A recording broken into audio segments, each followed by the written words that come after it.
आज का बाइबल का वचन गणना करा ग्रंथ अध्याय 6 वचन 22 से 27।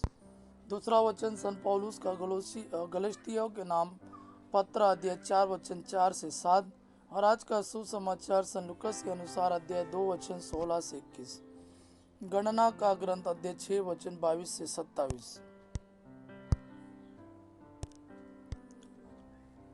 प्रभु ने मूसा से कहा, हारून और उसके पुत्रों से कहो, इजरायलियों को आशीर्वाद देते समय यह कहोगे, प्रभु तुम लोगों को आशीर्वाद प्रदान करे और सुरक्षित रखे। प्रभु तुम लोगों पर प्रसन्न हो और तुम पर दया करे।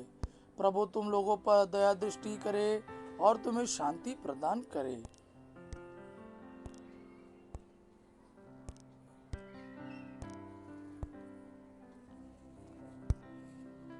वे इस प्रकार इजरायलियों के लिए मुझसे प्रार्थना करें और मैं उन्हें आशीर्वाद प्रदान करूंगा। दूसरा वचन सन पौलुस का गलतियों के नाम पत्र अध्याय 4 वचन 4 से 7। किंतु समय पूरा हो जाने पर ईश्वर ने अपने पुत्र को भेजा।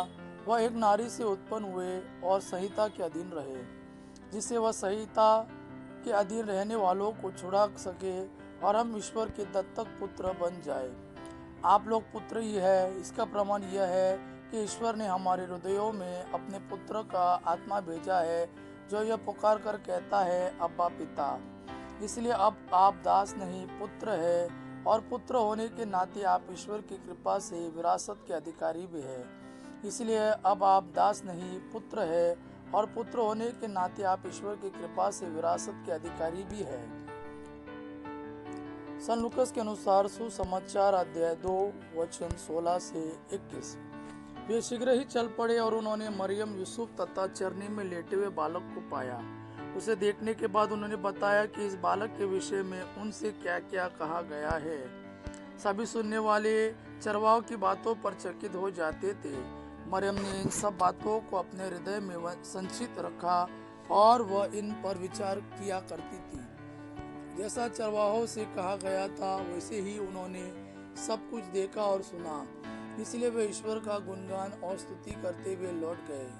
8 दिन बाद बालक के खतने का समय आया और उन्होंने उसका नाम ईसा रखा। स्वर्गदूत ने गर्भाधान के पहले ही उसे यही नाम दिया था।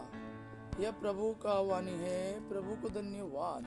अब्बा पिता की महिमा और पुत्र यीशु का प्रेम आप पर सदा सर्वदा बना रहे। आमीन।